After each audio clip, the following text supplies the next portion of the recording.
everyone. As promised, here is your comparison of my 2016 and 2017 Kitlife day planner. So I'm going to start just by some of the very basic differences between them. So the main thing that you're going to notice between last year's planner and this year's is the size. So just beside each other, you can tell that this year's is a little bit smaller.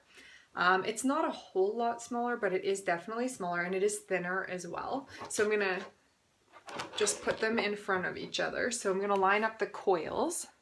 So the coils are lined up, and you can see it's shorter.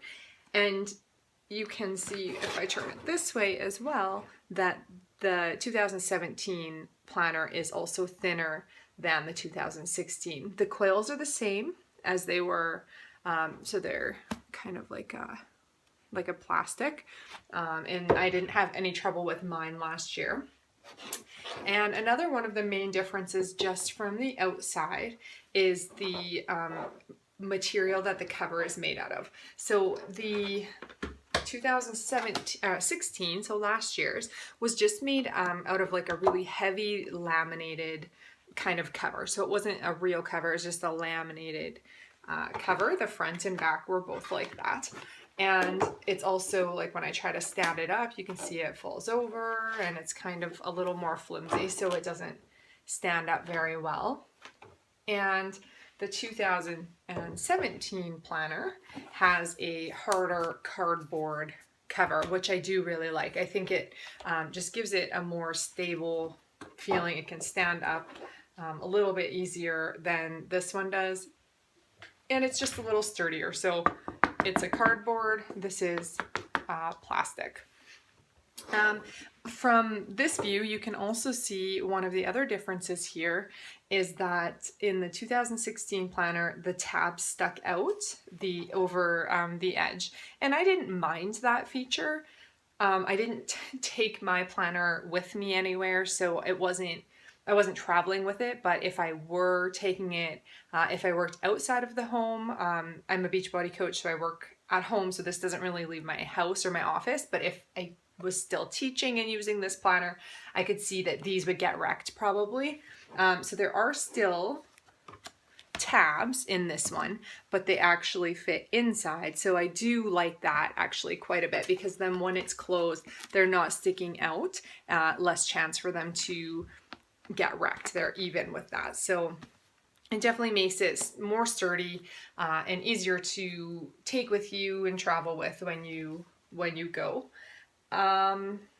What else? So I'm just going to open it up. Now, both planners came with what they call a dashboard, and there is a slight difference between the two. The new dashboard that comes with the 2017 planner is a sturdier, kind of like a whiter plastic, and the one that came with the 2016 was clear, and it actually just broke a couple days ago, so it made it almost the whole year, but I was moving it over and it broke off. So I'm hoping that the tabs on this new dashboard will be a little bit more sturdy. I still do really like the idea of the to-do lists. You can use your dashboard for different things. There is a front and a back pocket, so you can put different things in it. And this is also a good way to mark your pages with where you are at, so you can easily find them. All right, so those are a few of those main things. Now, I just want to look at, I'm not going to go through, I have a video on the 2016 planner from last year, and I did a walkthrough of the 2017, so I'm not going to do a complete walkthrough of it, but I just wanted to show you some of the changes between the two, so that you know if it's something that you're interested in. So this new one has the sorry, it's kind of hard to do with kind of one hand here. So the new one has a sneak peek at your whole year calendar, and then it has occasions to celebrate at the front. And it still has the quarterly check-in, although I believe it's a little bit different. I'll just pull this one up and see. So when we open last year's planner, it also had occasions to celebrate, but it looked a little bit different.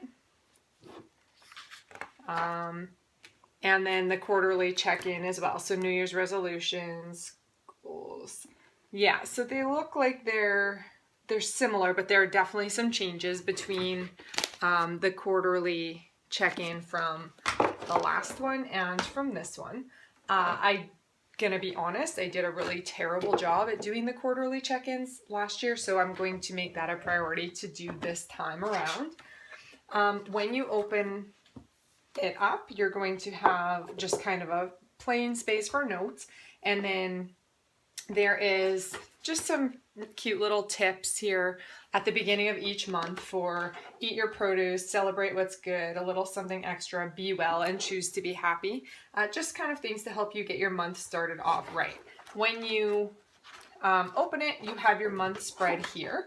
There is a difference from last year on this one in that the calendar is on the back side of the tab. And if you look, if I can get this to stay here, when I open up the tab of January in my other one, I would have to actually flip it back to get to my calendar layout. So they're on different sides of the tab this year. All right, as far as the daily layout goes, I'm just going to flip to one here. I'm going to flip to one at the back where I maybe wasn't so good at using my planner. Okay, so I have a blank one here from this month, or from this planner. So here was the old daily layout in 2016. You'll see there's just a big open area here. There's a little shaded area here where you could put your stickered things on if you bought any of the add-ons. There was calls and follow-ups, here's to your health, gratitude, and then a little tip right here. So that was what the daily layout looked like before. And here is what the daily layout looks like in the new journal. So in the new planner, there's actually little boxes here, which I like because I ended up doing that myself all the time. I put my own, so I do really like that those are already there. It just saves me one less thing that I have to do.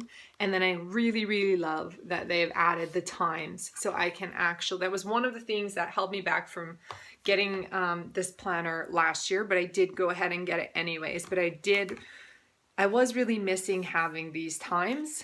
I'm not very good at my time management and planning out my days since I do work from home, but I hope that this is going to help me be a little bit more on track. So it goes from 6 a.m. to 8 p.m.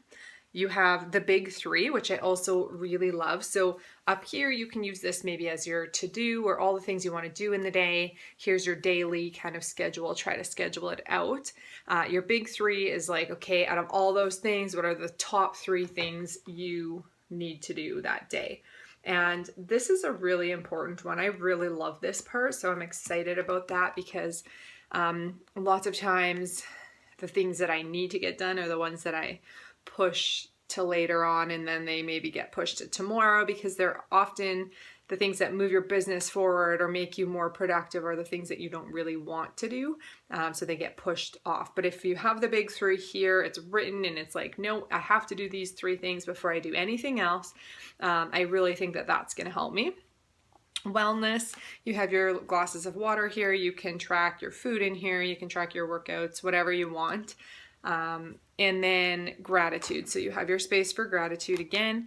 And at the bottom, you still do have a quote. So some of the differences are on last year's, they had a fit and fab tip. That is not in the new one, but they still do have the quote at the bottom.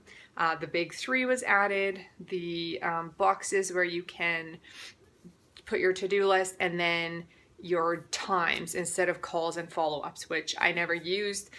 very often, so I much prefer this new layout, and I'm super excited for that. Okay, I'm just gonna flip here to a weekend to show you the difference. So this is the new planner and what the weekend looks like. You have now about a quarter of a page, I guess, here and here, for each of your weekend days. So you have Saturday and Sunday and the boxes. So there's not the detail of your weekdays with the timed out schedule, but you can easily put your times here by these boxes if you wanted to do that. And then your peak at the week, which I'm sure could be used in a good way. I've not found it overly helpful. I kind of find that I'm just repeating myself. I'd rather go to the actual day and write stuff down, but I'm sure lots of people probably do find it beneficial to have that there. So that's what the weekend looks like. Whereas the weekend on the 2016 planner was a lot more difficult to work with. I always put in my own lines right there. Those weren't there. But you only had Saturday, and you only had these 3 little lines all the way across. Saturday and Sunday. So it has Saturday here, Sunday here, and gratitude right here. So you had such a small amount of space for your weekends that it made it really hard. And then your peak at the week was at the bottom. So I do think I like this new weekend layout a little bit better, because you do have more room to actually write your to-do list. And like I said, being a home-based business, I work on the weekends. My husband works shift work, so if he's working on the weekend, then I'm working on the weekend usually. And so it's nice to have that extra space there. All right, so let's see what else. I think that's mostly what the main parts look like. So your quarterly check-ins, like we talked about. I did like all these cool little things in the 2016 version. The one thing I noticed that's not in the 2017 that I kind of liked was the doodle breaks. So I really liked that in this one, and that's not in the new one. So I'm hoping maybe they'll put that back in again for next year's planner. But these doodle breaks were just kind of nice little, I don't know, I just liked the way it looked. I did, at the end, I added on only the note pages, so the blank note pages, and I added that into this one as well. So it does make it about this much fatter, so not a lot. I think it's like, I didn't even count them. 10 pages maybe, or 20, 10? Yeah, well, it looks like 10 maybe. 10 or 15 pages, just because I want to be able to track and write my goals and things like that at the end of it.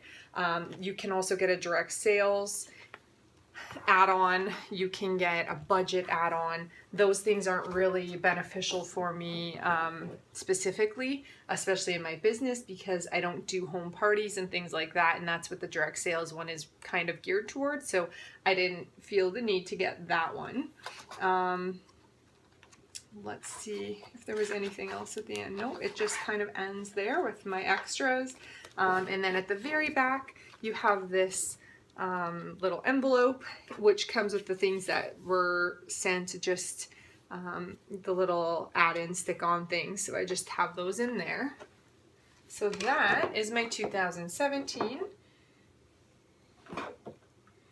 And my 2016 also had that same thing in the back, so that didn't change at all. Looks like it's the same layout. And also the 2016 one had the full year laminated kind of on that back cover. They had 2016 and 2017. And I think with this one, oh, this one also has a paper pocket on the back cover. This is the new one. I think that the 2017 and 18 peak was right at the beginning rather than at the end, so that's another difference.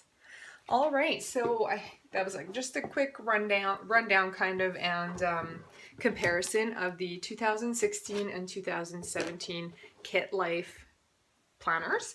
I think that most of the changes that were made were really good. I really like the new layout of the day and the weekend.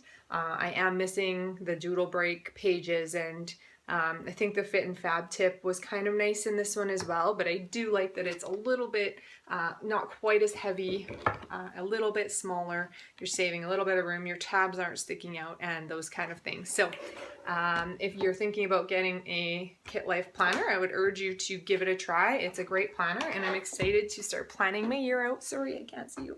To start planning my year out and having a really successful 2017 with my business and my life in general. So thanks so much and have a great year. Bye guys.